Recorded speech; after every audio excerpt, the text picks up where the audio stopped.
Hi everyone. இன்னைக்கு வந்துட்டு ஒரு படத்தை பத்தி பேசலான்னு இருக்கேன். நீங்க பாக்குறதுன்னா ஓடிடில பாக்குறீங்களோ இல்ல தியேட்டர்ல பாக்குறீங்களோ, பட் அந்த படத்தை பாருங்க அப்படின்றதுக்கு தான் இந்த வீடியோ போடுறேன். படம் பேர் வந்துட்டு லாக்டவுன். அனுப்பமா நடிச்சிருக்காங்க. கரு வந்துட்டு ரொம்ப அழகான கரு, அது உண்மை கதை அப்படின்ற மாதிரி சொல்லியிருக்காங்க. ரொம்ப அழகான கரு. ஆனா படத்தை எப்படியெல்லாம் சொதப்ப முடியுமோ அந்த அளவுக்கு வந்துட்டு டைரக்டர் சொதப்பி இருக்காரு அப்படின்றது தான் வந்துட்டு என்னோட பெரிய ஆதங்கமே. அது என்ன ஒரு ஸ்டோரி அப்படின்னா, ஒரு மிடில் கிளாஸ் இல்ல ஆவரேஜ் மிடில் கிளாஸ்னே வச்சுக்கோங்க, பிலோ ஆவரேஜ் மிடில் கிளாஸ், அந்த மாதிரி ஒரு ஃபேமிலி. நிரோஷா, சார்லி, ரெண்டு பசங்க, ஒரு அம்மா இருக்காங்க, ஒரு பாட்டிமா. அதே மாதிரி இவங்க இப்ப அந்த பொண்ணு அனுப்பமா தான் பெரிய பொண்ணு நிரோஷாக்கு. இவங்க வந்துட்டு டிகிரி முடிச்சிட்டு வேலை தேடிட்டு இருக்காங்க. இவங்களுக்கு அப்ராட்லயும் போய் வேலை செய்யக்கூடாது, நைட் டியூட்டியும் பார்க்கக்கூடாது, பட் சென்னையிலேயே சம்பளம் வாங்கிட்டு செய்யணுன்றதுனால பார்க்குறாங்க. சார்லி ஒர்க் பண்ற இடத்துல வந்துட்டு லிவிங்ஸ்டனோட பொண்ணு வந்துட்டு ஒரு பையனை லவ் பண்ணி கல்யாணம் பண்ணிக்கினதுல இவங்க ரொம்ப மனநொந்து போய் அந்த பொண்ணுகிட்ட எல்லாம் போயிட்டு அழறாங்க. வந்துட சொல்லி அந்த பொண்ணு கொஞ்சம் கூட துளி அளவும் இவங்கள மதிக்கல. கால்லெல்லாம் போய் விழறாங்க. அதுக்கப்புறம் இவங்க இந்த கிராமத்துக்கே போயிடுறோன்னு போயிட்டு அங்க தற்கொலை பண்ணிக்கிறாங்க. ஏன்னா ஊரெல்லாம் வந்துட்டு பேச ஆரம்பிச்சிடுச்சு, ஒரு பெண்ணை கூட ஒரு நல்லா வளர்க்க தெரியல அப்படின்னு சொல்லிட்டுன்னா அது ஒரு ஸ்டோரி. அது ஒண்ணுமே இல்லை அந்த ஸ்டோரி.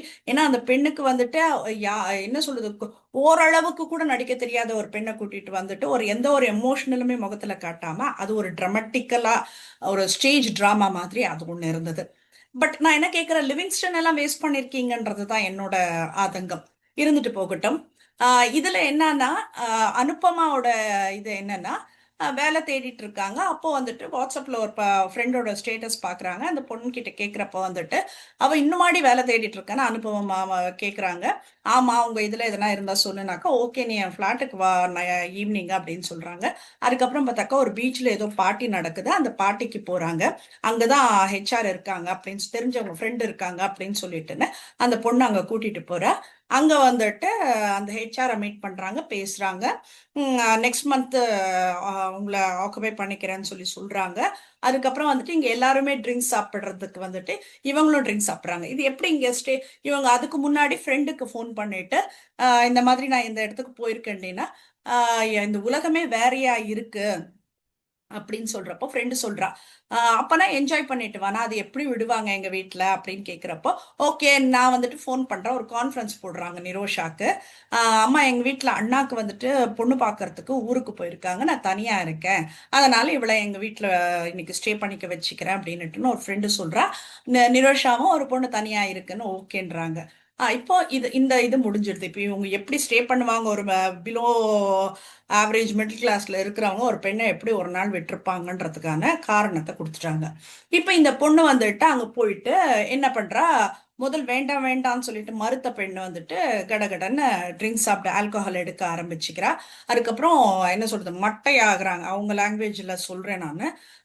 ஹேங் அவுட் ஆகிட்டு அங்க வந்துட்டு ஓவரா ஆல்கஹால் எடுத்துட்டு அந்த பிரதீப்ன்றவர் எடுத்துட்டு போயிட்டு அவங்களும் ரூம்ல போட்டுட்டு அந்த பொண்ணும் பிரதீப்பும் அந்த பையனும் வெளியில வந்துடுறாங்க. இவ்வளவுதான் காட்டுறாங்க. டோர் வந்துட்டு க்ளோஸ் பண்ணல.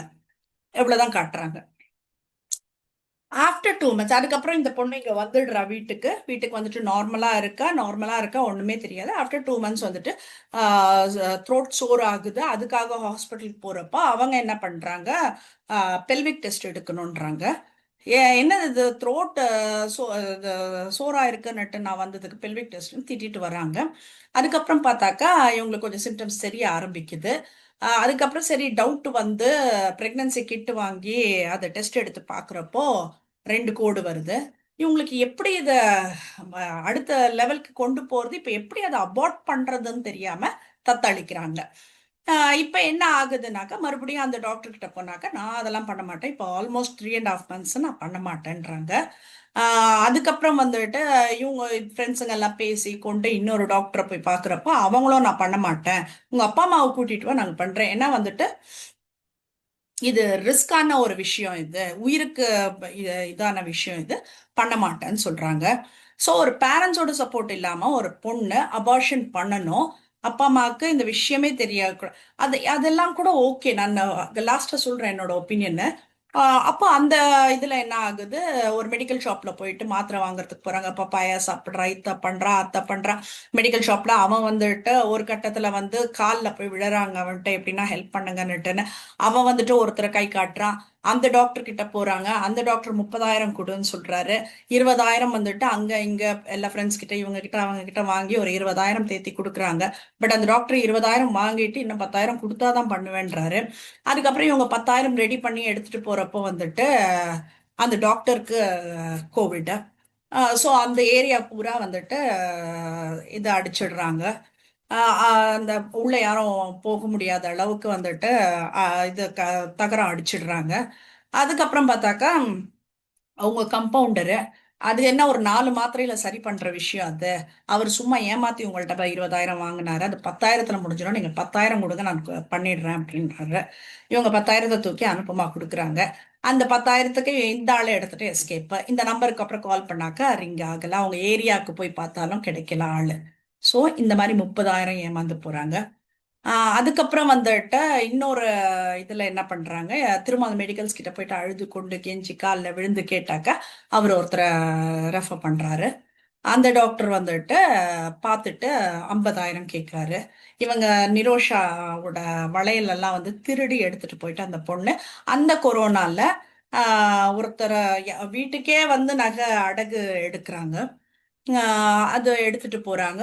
அப்போ அடகு எடுக்கிறதுக்கு வந்துட்டு அடகு எடுக்கிறதுக்கெல்லாம் 50,000 கிடைக்காது, வித்தாதான் கிடைக்கும்னு சொல்றாங்க. சரி வித்துடுறாங்க. 50,000 எடுத்துட்டு போறாங்க.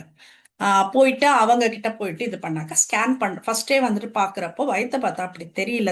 இவங்க 3.5 months சொல்றாங்க. 4.5 பண்ண மாட்டாங்க, அதனால 3.5 சொல்லுங்க அப்படின்னு சொல்றாங்க. ஸோ 3.5 months சொன்னாக்க வயித்தை பார்த்தா அப்படி தெரியல அப்படின்னு சொல்லிட்டு அதுக்கப்புறம் ஸ்கேன் எடுக்கிறாரு. ஸ்கேன் எடுக்கிறப்போ 5 monthsன்றது சொல்றாரு. 5 months எல்லாம் பண்ணவே முடியாது, சான்ஸே இல்லை.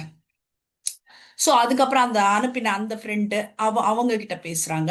அவங்க கிட்ட பேசுறப்ப என்ன அவன் சொல்றான், 1,00,000 வேணா கேளு, கொடுத்தாக்கா வாங்கிக்கோ, எனக்கு கமிஷன் கொடுத்துரு அப்படின்னுட்டுன்னு சொல்லுவான். அதுக்கப்புறம் வந்துட்டு இவங்க 1,00,000 கேட்குறாங்க. அவங்க ஃப்ரெண்டு கத்து கத்துன்னு கத்துறாங்க. இவங்க வந்து அவங்க அந்த டாக்டரோட காலை பிடிச்சி கதறாங்க. அப்புறம் அந்த ஃப்ரெண்டு வெளியில வந்து வெயிட் பண்றாங்க. இவங்களுக்கு அபார்ஷன் ஆயிடுது. அபார்ஷன் பண்ணிடுறாங்க. பண்ணிட்டா இவங்க வெளியில வந்துடுறாங்க. அப்போ அவங்க ஃப்ரெண்டு வந்துட்டு கேட்டுட்டு இருப்பா, எப்படி அது, நான் அந்த அளவுக்கு கத்தினேன், இதாச்சு, இப்பதான் எல்லாம் முடிஞ்சிடுச்சே, பி ஹாப்பி, எதுக்கு அழற அப்படின்னாக்கா அதுக்கு ரீசன் சொல்லுவாங்க. அவன் சும்மா பண்ணல எனக்கு அபார்ஷன்னு. நான் என்ன சொல்றது, அபார்ஷன் பண்றதுக்கு முன்னாடி நான் உன்னை அனுபவிச்சுக்கிறேன்னு சொன்னான், நான் அலோ பண்ணேன், அதுக்கு பண்ணான். அதுக்கு தான் அந்த அபார்ஷன் நடந்தது. சோ கரு வந்துட்டு ஒரு பெண் வந்துட்டு தவறி போறா. இது கொரோனா டைம், டாக்டர்ஸ் எல்லாம் வந்துட்டு இல்லாத ஒரு அவைலபிலிட்டி கம்மியா இருக்கிற அந்த பீரியட்ல எப்படியெல்லாம் கஷ்டப்பட்டாங்கன்றத வந்துட்டு ரொம்ப அழகா, எவ்வளோ விதத்துல அழகா சொல்லியிருக்கலாம். எந்த அளவுக்கு வந்துட்டு ஒரு கதைய அழிக்க முடியுமோ அந்த அளவுக்கு அழிச்சிருக்காங்கன்றது தான் நான் சொல்வேன் நான். ஃபர்ஸ்ட் இனிஷியலா ஒரு பையன் சைட் அடிக்கிற மாதிரி எல்லாம் காட்டுறாங்க. அந்த பையனை லாஸ்ட்ல அந்த பார்ட்டிலையும் காட்டுறாங்க. அதுக்கப்புறம் வந்துட்டு இன்னொரு இடத்துல இவங்க பணத்துக்காக அலைஞ்சிட்டு இருக்கிற இடத்துலயும் அந்த பையனை காட்டுறாங்க. அதுக்கப்புறம் பார்த்தாக்கா இந்த மாதிரி பெண்களுக்கு பிம்ப் வேலை பார்க்குற, லைக் அபார்ஷன் பண்றதுக்கு வந்துட்டு அந்த கம்பவுண்டர் அந்த டாக்டரை வந்துட்டு ரெஃபர் பண்ற பிம்பா இருக்கிறாரு அப்படின்றதையும் காட்டுறாங்க. ஸோ அந்த கேரக்டர் எதுக்குன்றது வந்துட்டு கடைசி வரைக்கும் தெரியாது. அதே மாதிரி வந்து ஒரு விக்டிம் கார்டு வந்து இவ்வளோ சீப்பா யூஸ் பண்ண வேண்டாம்னு நினைக்கிறேன் நான். ஒரு பெண் தான், இந்த மாதிரி ஒரு சூழ்நிலை ஆயிடுச்சு, எல்லாம் ஓகே தான். ஆனா அந்த பெண்ணுக்கு வந்துட்டு தனக்கு நடந்த ஒரு விஷயமே தெரியல 2 மாசம் வரைக்கும்ன்றது வந்துட்டு ஏத்துக்க முடியாத விஷயம். ஒரு பெண்ணுங்க வர்ஜினிட்டியே லாஸ் பண்ணிருக்கா, அது எப்படிங்க அந்த பெண்ணுக்கு தெரியும்? 2 மாசம் வரைக்கும் எப்படிங்க தெரியாம இருக்கும்? லைக் கன்சீவ் ஆகுறா இல்லைன்றது தான் வந்துட்டு. இப்போ அவங்களுக்கு தைராய்டு ப்ராப்ளம் இருந்ததுனால இர்ரெகுலர் பீரியட்ஸ், அதனால தெரியல, அது ஓகே, அதுக்கெல்லாம் ஒரு ரீசன் வைக்கிறாங்க, அதெல்லாம் ஓகே. அது எப்படி அது, என்ன சொல்றது, ஒரு வர்ஜினிட்டி லூஸ் பண்ற அது கூட தெரியாம எந்த பெண்ணால இருக்க முடியும் அப்படின்றது எனக்கு தெரியல. ஏன்னா நீங்க average middle class, below average middle class போறப்பவோ இல்ல ஒரு மிடில் கிளாஸ் போறப்பவோ நிறைய பொறுப்புகளோட தான் ஒரு பெண்ணை வளர்ப்பாங்க. ஏன்னா பெரும்பாலான வீட்டுல வந்துட்டு சமைக்கிறதுல இருந்து அந்த பெண் செய்வா. அப்படி இருக்கும் போது வீட்டோட பொறுப்பு என்ன பண விஷயத்துல எல்லாமே அந்த பெண் கிட்ட தான் கொடுப்பாங்க. சோ அந்த மாதிரி இடத்துல வந்துட்டு ஒரு பெண் இப்படி பொறுப்பில்லாம தன்னோட வர்ஜினிட்டிய லூஸ் பண்ணியிருக்காங்க. அதுக்கு யாரு காரணம்ன்றதே தெரியாத அளவுக்கெல்லாம் ஒரு பெண் இருப்பா அப்படின்னா சத்தியமா என்னால அந்த விஷயத்தை ஏத்துக்கவே முடியாது. கண்டிப்பா தெரிஞ்சிருக்கும். அது வேணா வந்துட்டு இவங்க போதையில இருந்ததுனால வந்துட்டு ஆள தெரியாம இருக்கலாம். But that has been happen to ஹர்ன்றது வந்துட்டு அவளுக்கு தெரியணும்.